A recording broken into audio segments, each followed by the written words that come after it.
Shadow, mysterious character who aids the forces of law and order, is in reality Lamont Cranston, wealthy young man about town. As the Shadow, Cranston is gifted with hypnotic power to cloud men's minds so that they cannot see him. Cranston's friend and companion, the lovely Margot Lane, is the only person who knows to whom the voice of the invisible Shadow belongs. Today's story, The Shadow Challenge.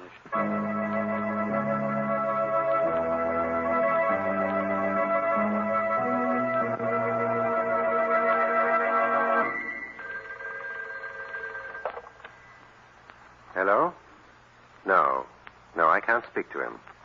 And please don't put more calls through, operator. I'm busy working and I don't wish to be disturbed. Thank you. Now, let me see. Where was I? Oh, yes. What was that? I'm sorry to interrupt your work, Professor Rice. Who is that? Who is speaking? I see no one. I am called the Shadow. The Shadow? I've heard of you. What are you doing here? That manuscript you're translating, Professor Rice, it is of great value, is it not? Yes, of course. I want you to give it to me, Professor. Give you this manuscript? Why, that's impossible. It's not mine. It belongs to the museum. It's a direct key to ancient Hindu culture. I know. That's why I've come here. I want that manuscript. Now, see here. I've always had a great respect for you, Shadow. You work for the forces of good against the forces of evil. But now, you're behaving like a common thief. Give me that manuscript. No. Very well. I see that I must use other methods. What do you mean? What are you going to do? This is what I'm going to do, Professor Rice. Oh, Shadow. Why did you do this?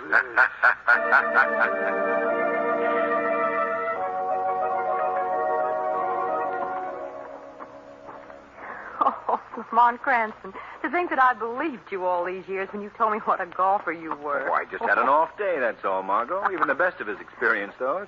Besides, I'm not used to playing in the sun. You weren't in the sun. You were in a nice, shady wood. You never saw the fairway all day. All right, you win. Do we have time for a swim? I think so. Oh, good. I've got to vindicate my athletic ability in some fashion. Big snowstorms, extra. Don't you Paper, ever mister. change that headline down here? Well, not till I think of a better one. Paper, mister. All right, here you are. Thank you. It's entire northern states buried by snowstorm. Read all about Well, it. how bad was the storm? How many feet of snow? Margot, you're talking like a tourist. All they need is a flurry up north to cause a headline like this. Oh, really? Oh, sure. You get used to these headlines after you hear... Margot. What? Margot, look at this. What is it? The story on the front page. Museum professor murdered by the Shadow. By the Shadow. Well, that's what it says. Professor Rice of the Cosmopolitan Museum was found dying in his apartment late this evening by the police. In a deathbed statement to Commissioner Weston, he described his assailant as an invisible man who called himself the Shadow. Why, Lamont, that's impossible. How do you explain it? I have no explanation. But one thing is certain. We're catching the next plane north.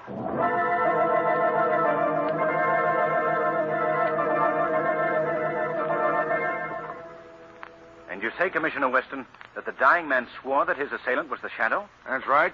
Well, somehow I can't believe that. Now, look, Miss Lane, facts are facts. Well, what Margot means, Commissioner, is that she can't believe that the Shadow would do such a thing. Well, that's her opinion. Me, I think different. What do you mean? I've always suspected that the Shadow was a criminal at heart. Why? Otherwise, why would he always remain invisible?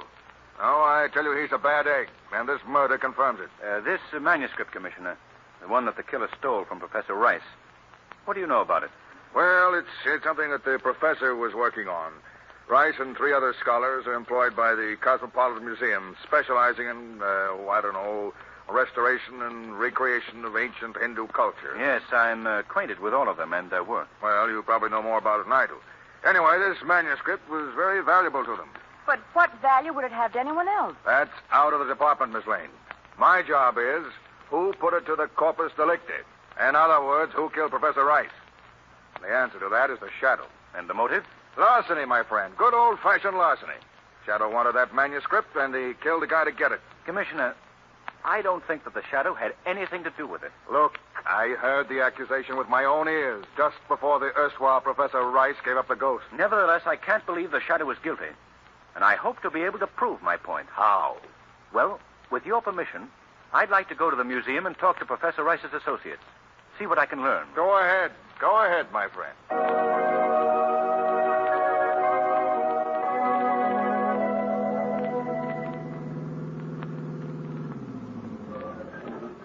We'll leave the car here, Margot. I believe that the night entrance to the museum is in this wing. Lamont, do you suppose that someone has discovered your secret and is misusing it in the Shadow's name? That's possible, Margot. Well, what else could it be? Well, perhaps Weston is putting the blame of the crime on the Shadow to excuse his department's inability to solve the murder. Oh, Lamont, what a horrible thing to do. Well, it's just a supposition, Margot. Well, here we are. We'll have to ring for the watchman. What do you expect to find out here, Lamont? Well, I want to talk to the other professors and find out more about the missing manuscript. Yes? What is it? Oh, good evening. We wish to see either Professor Carter or Hagen or Professor Almond. Yes? I know they're working here this evening. Are you expected? Yes, we are. Oh, well, come in. Thank you. We seldom have visitors at this late hour.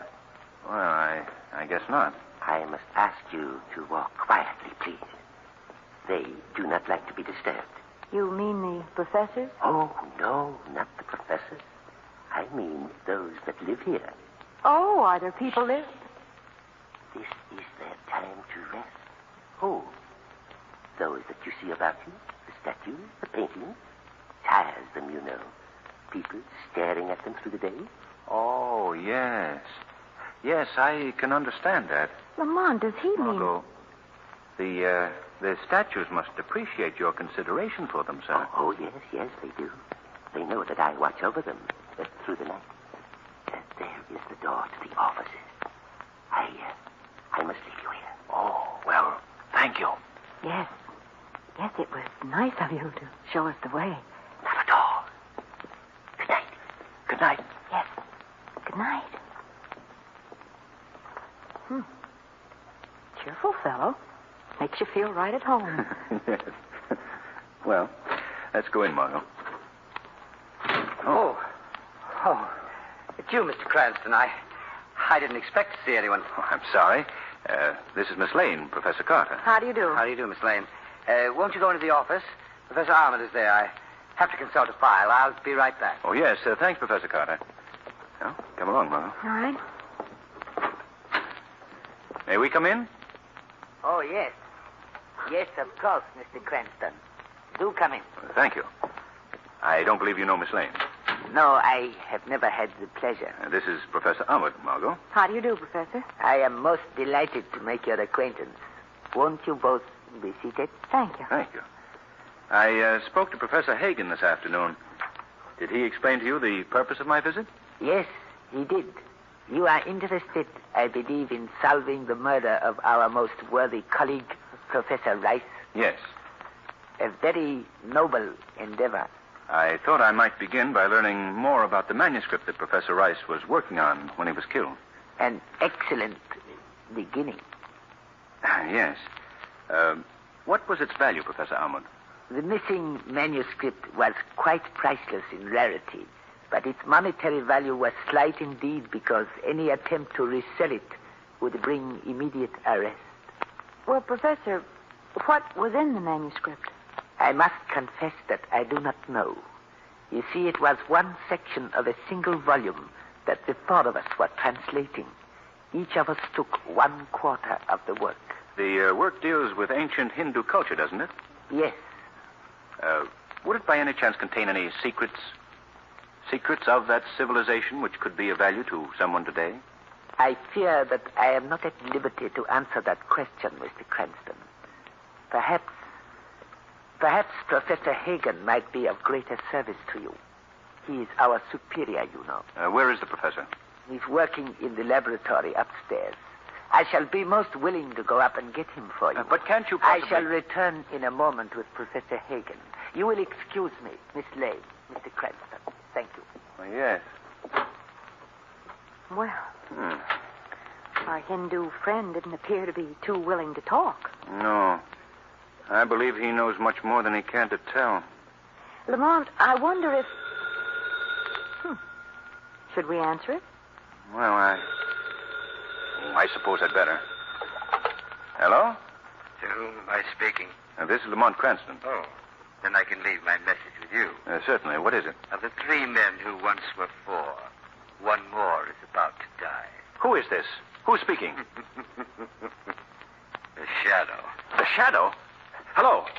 Hello? What's the matter, Lamont? That person on the phone called himself the Shadow. Then there is an impersonator. Yes. Oh, I'm sorry to be so long. Professor Carter, someone just called on the phone. He said that one of you three professors is about to die. What? It might be a crank, but we can't take any chances. Where are the others? Upstairs in the laboratory. You'd better take us up there at once. Yes. Follow me. Up these stairs. Come along, Margot. I can't imagine who's... There's trouble up there. Hurry, Carter. Sounds like Ahmed's voice. Right in here. What's wrong? Oh, Margot, you better stay out of here. It's not a pleasant sight. Ahmed, what happened? What happened to Professor Hagen? I found him so, on the floor, dying. Oh, Was he still alive when you got here? Yes, Could he talk to you? Did you learn anything? yes, he told me that his attacker was an invisible man who called himself the Shadow.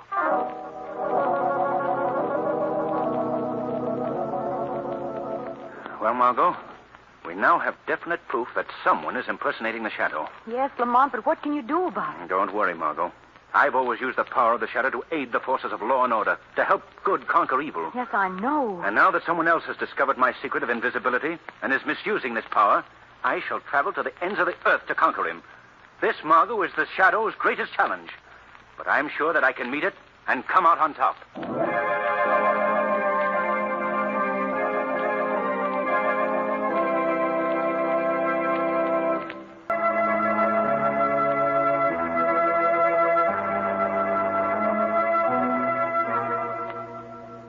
Lamont, have you uncovered any clues? Any leads as to the identity of this person who's masquerading as a shadow? Nothing important, no. But in the past 12 hours, I've received 2 mysterious unsigned messages. Really? What about? I'll read you one of them. It says, "Why don't you inquire into the jealousy of the 4 who now are 2? Does that refer to the 4 professors? Yes. And I learned that it's quite true. A great jealousy existed. All 4 men, although they worked together, were constantly vying with one another for individual glory. Then that's why the original manuscript was divided among the 4 of them. Exactly. Well, Lamont, you mentioned that you received 2 messages. What was the other one? I have it here. Listen to this. What were the secrets to be found in the manuscript that was being translated by the 4 who now are 2? And did you learn the answer to that question? Not very satisfactorily. I can only guess that these secrets were of an occult nature. Secrets of the ancient Orient. I see. And it was in the Orient, Margot, that the Shadow learned his secret of invisibility. Yes, of course. Lamont, who could have sent those messages? I don't know his identity, but judging by the phrases he used, they were written by the same man that I spoke to on the telephone. The man who calls himself the Shadow. But why should he be helping you? I wish I knew. In any case, Margot, his messages bear further investigation. So I think I shall begin by paying a call on Professors Carter and Amod as the Shadow.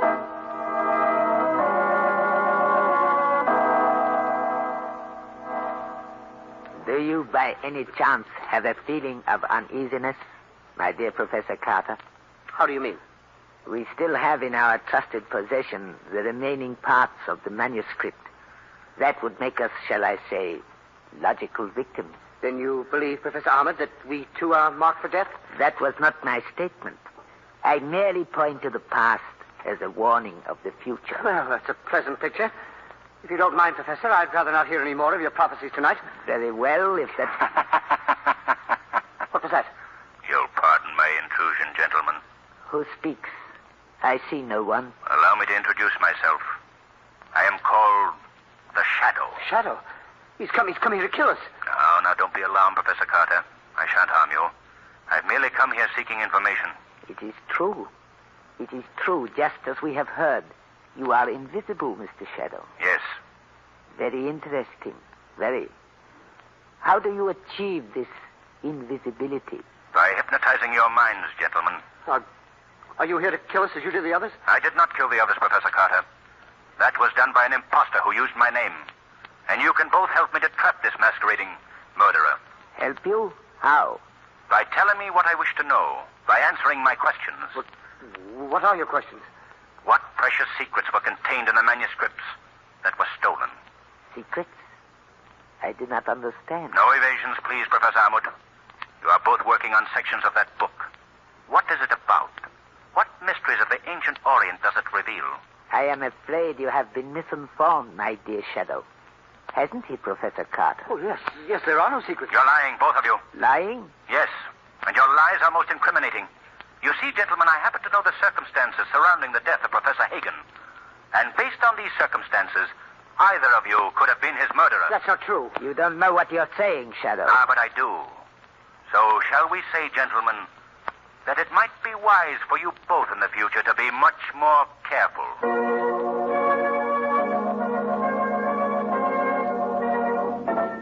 Lamont, did you learn anything from Ahmad or Carter? Nothing definite. They wouldn't talk, either one of them. Dear. Well, what's to be done now? I'm not sure. I think that I'll take it. All right. Hello? Is this Lamont Cranston? Yes? I just want to tell you that of the 4 who now are 2, one more is about to go. Who is this? You know who this is, Mr. Cranston. I am the Shadow. Hello? Hello? Oh, Lamont, was that the imposter? Yes. He's delivered another warning. What was it? Another one of the professors is marked for death. Oh, which one? He didn't say. We must warn them both at once. Come on, Margot. Carter lives right down the street. We'll go to his place first. If he's all right, we'll call Almond from there. But come quickly. We must hurry.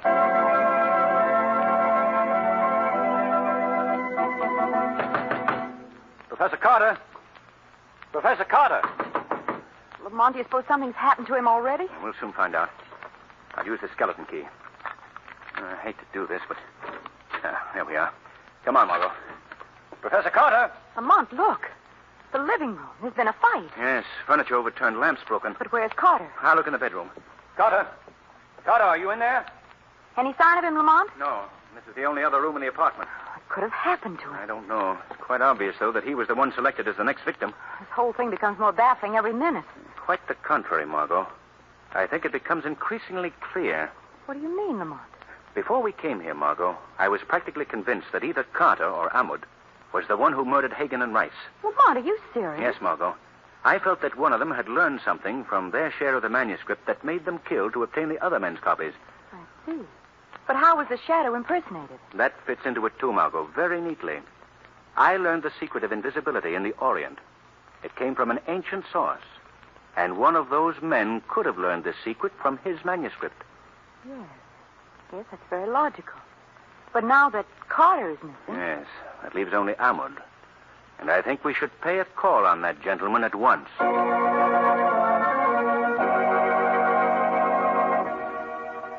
We'd like to see Professor Ahmad, please. Oh, I'm sorry, sir. He's not in his apartment. When do you expect him? Well, not for some time, sir. He's been called out of town unexpectedly. When did he leave? A short time ago, sir. Did he say where he was going? No, sir. He just said he'd been gone for an indefinite period.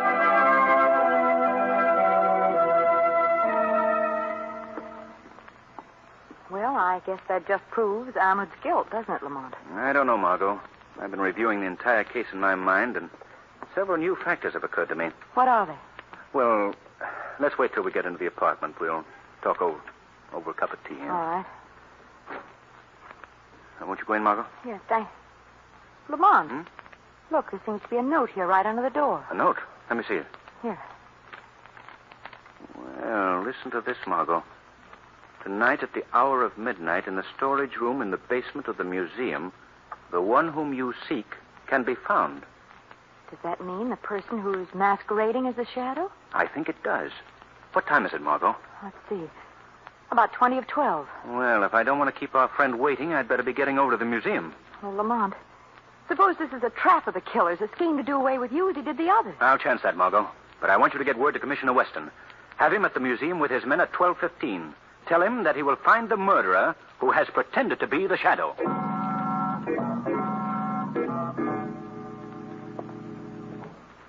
Is there anyone here? This is Lamont Cranston. Is there anyone here? Who is that? Don't let me frighten you, Mr. Cranston. I'm your old friend, the Shadow. You are not the Shadow? No? How would you know that? Answer me. I repeat, you are not the Shadow. I see. And would your knowledge be based on the fact that you yourself are the Shadow? Would it, Mr. Cranston? You don't have to answer. I know. I've known for some time now. You are the Shadow. What makes you think so? I've followed the activities of the Shadow for many years. I was most curious to learn his real identity. I began keeping track of the people who were present before and after all of his appearances. I see. And after discarding many suspects, your search narrowed down to me, is that it? That's it exactly. And I am the only man who knows the identity of the Shadow. Well, I must compliment you on your cleverness. I admit to you, I am the Shadow. Yes, but a very powerless Shadow at this point. Having learned your secret of invisibility, I've hypnotized your mind before you were aware of me. This time, the real Shadow is visible, and I am the one unseen. How did you learn my secret? From the Hindu manuscript. Then you admit the murder of Professor Hagen and Professor Rice? Yes. Yes, unfortunately, they were in the way.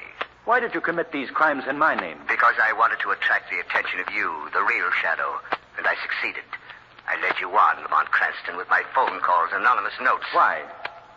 What was your purpose? My purpose was, and is, to put an end to your activities.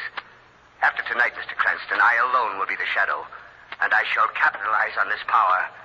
You are a fool. Why do you say that? Always working for the powers of good. I shall take real advantage of the name. With a trick of invisibility, the world will be mine. I gather that I'm to be the next victim in your chain of murders. To put it bluntly, yes. I should think that you would make sure of your talents for invisibility before you attempted that. What do you mean? Unlike your other victims, my mind is not receptive to your hypnosis. What are you saying? I mean that you have been perfectly visible to me ever since you entered this room, Professor Carter. What? You see me? Most clearly. And now, if you will observe closely, I shall instruct you in the true art of hypnosis. Look at me, Professor Carter. No. Look at me. No. I am disappearing before your very eyes. You see? You see? Wait, you can't do this. You're destroying my power. Do you hear? You're clouding my mind. Cranston. I am no longer Cranston, Professor Carter. I am the Shadow. So, you think you've tricked me, do you? You think you've gained the upper hand, but you're wrong. You're wrong. That revolver won't be of much use. How will you ever find your target? I'll find you. I'll find you. Try again, Carter. I won't miss this time. Open up in there. Open up. I believe that's the police, Carter.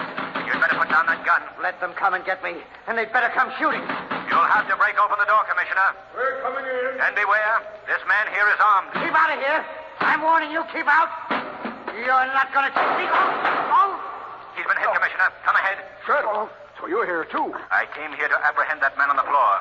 He is the one who used my name in killing Hagen and Rice. What? What are you saying? Look, he's still conscious. Ask him. Ask him. All right. Why, it's Professor Carter. Yes, he was my impersonator. Carter. Professor Carter, is this true? Yes, that's true. How did you make yourself invisible? I learned the secret from the manuscript which I've destroyed. Carter, listen to me. You must know the identity of the real Shadow, don't you? Yes. Who is he? Tell me. The real Shadow is... You'll never learn now, Commissioner. But I think you should know this. In the future, you must always believe one thing about me. The Shadow at all times will be working on the side of right and justice. Today's program is based on a story copyrighted by the Shadow magazine. The characters, names, places, and plot are fictitious. Any similarity to persons living or dead is purely coincidental.